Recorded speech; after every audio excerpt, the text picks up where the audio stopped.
I mean, that psychological stuff I'm saying this because I want people to know it can just get, it's just like something that was blocked up and not let finish off at the time, and once it passed, it was gone.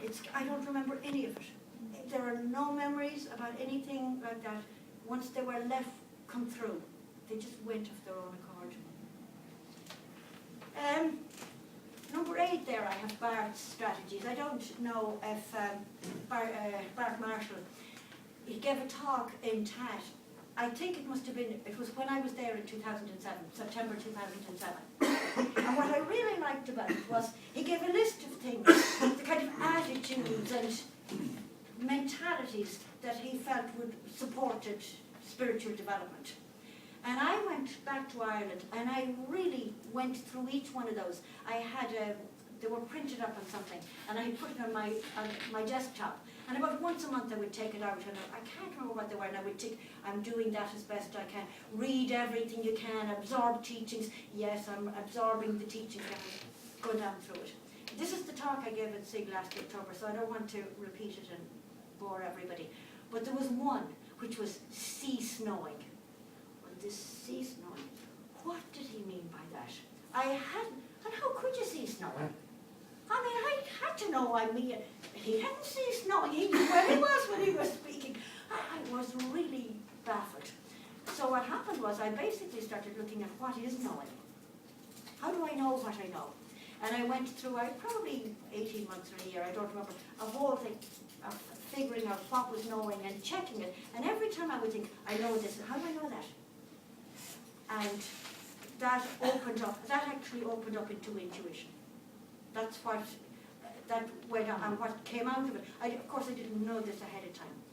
But I would suggest, if you go to the TAP forum, put in Bart Marshall's strategies or Bart's strategies, you will get them. And it's on YouTube. Is it on YouTube? Whatever, yeah. It's available out there anyway. And it's an article on the TED website. Is it? It's yeah. an article, yeah. So if you just look in the forum, you'll find it. Yeah.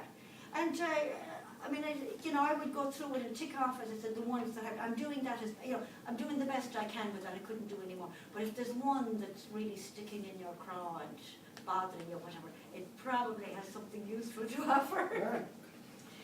Yeah.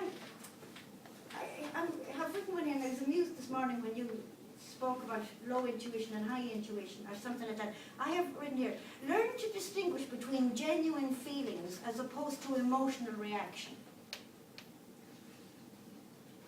See, that so he knows what I'm talking about. A lot of times we think emotional reaction is all there is. I'm angry at this, but I reacted against that, or I'm irritated by the traffic or whatever, and we consider that emotions. There's genuine feeling, which is a different, all I can call it is a kind of a different quality. I kind of came to know this by, it would be something like walking along and seeing the first daffodils of the year. Do all of you know that feeling, the first time you see flowers come out and something in you just lifts? It's not, I don't know, it's not like an emotional reaction. It's quite hard to name what it is, even. But there's definitely, it's like a subtle feeling. I just found there were a lot of things that have, when I began to notice it and tune into it, it actually happens a lot. I used to just dismiss it or not notice it because it's a more subtle thing than strong emotional reactions. It's a more subtle kind of feeling thing that comes and goes. Joy. You might just feel joy for no reason. We don't normally go around telling people, but and the thing about these genuine feelings I'm speaking about, they arise and pass.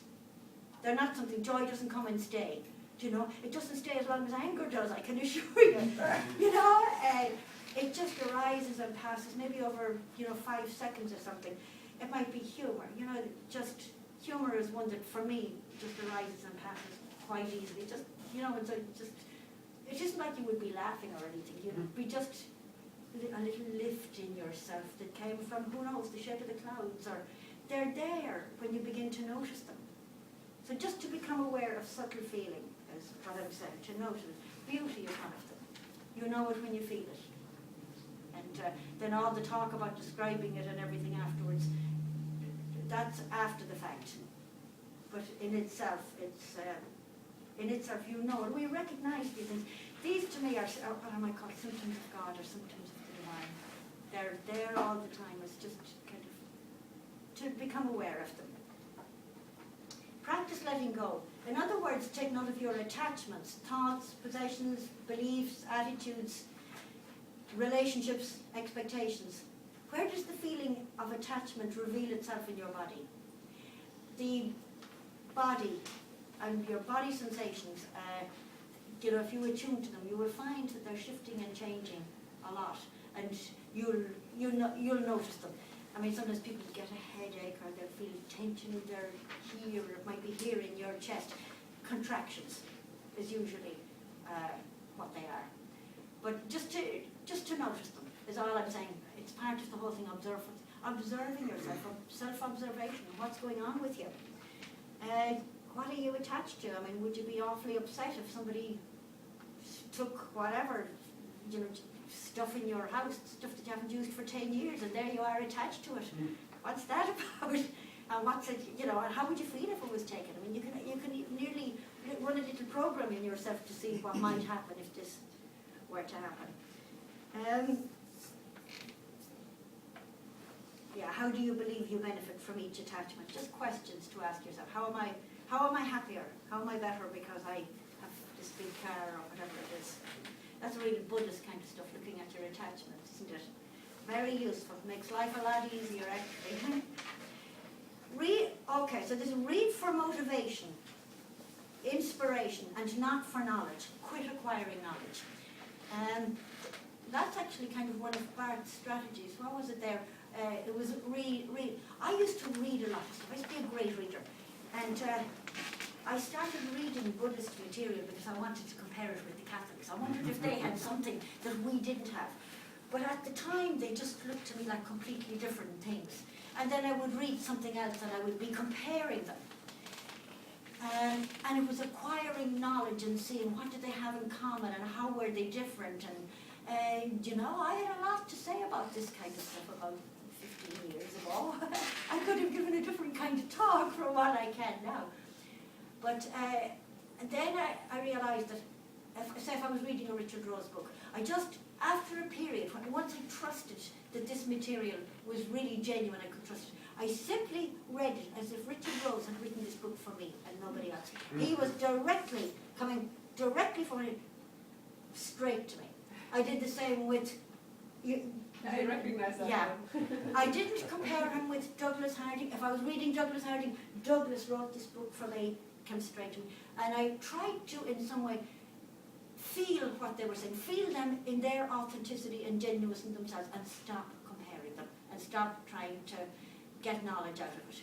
But it seemed that I needed to collect enough knowledge to realise I was never going to get it anyway. I was never going to be able to do the whole lot in order to be able to just take things one at a time, as if I'm looking at this flower, I am not going to compare it to any other flower in the world.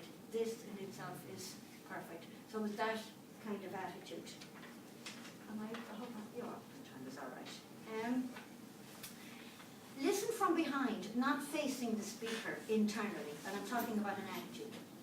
Attune yourself to the energy of the speaker by being non-resistant to them. You can render yourself ready how can you render yourself ready to receive the teaching of someone? That's an important thing. To render yourself ready to receive, as opposed to hearing things through resistance or defense. I first began to notice this when my kids were teenagers, and we'd be driving along in the car, and in particular my son, if he wanted to drop a bit of a bombshell or to push the boundaries a little bit, he always did it when I was driving, and he was sitting behind me, and I realised he can try things out when he's not facing me. He couldn't say this head on, it would have been harder. And it was true. I also noticed I would have come back quicker or whatever. Whereas I also had time to kind of, think about it a little bit. I could be busy with the traffic when I tried to run. What's he really getting at here? So I had always noticed that there was some kind of thing if somebody spoke from behind you. And then I had the TAT DVDs of you folk, actually, of one of the workshops that you did before I knew any of you. And I would be listening to it, getting to bed, my laptop, and I would be listening to this. And then I had listened to them several times, and I knew the things you'd been saying. So I had this habit of putting my laptop on the pillow beside my bed, and I was sitting here. And I found, for some reason, that if one of you, whoever it was speaking, you were speaking in the same direction as me. That somehow, it was as if it went in the back of my head, as opposed to coming this way.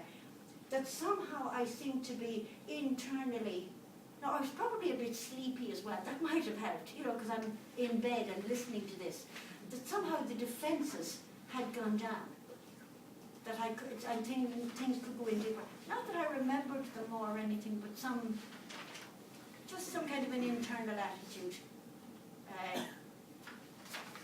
I guess you just have to play with it for yourself and just notice these things about yourself. Become very aware of the kind of little shifts and subtle movements that happen with yourself. And they're important if they happen to you. Accept yourself as you are, warts and all.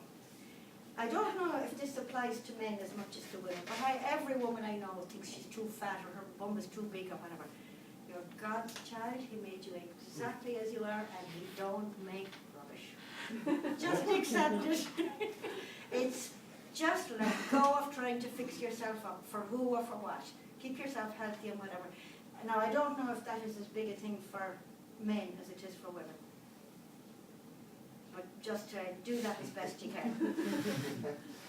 Accept others as they are. That's the other side of the coin.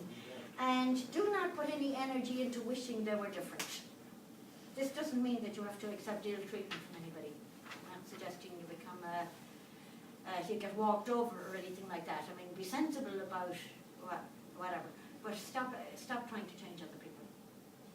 They themselves are fine too, but you have to figure out how to deal with it in a way that's most authentic and genuine and right for yourself. And you'll know it by the feeling within yourself.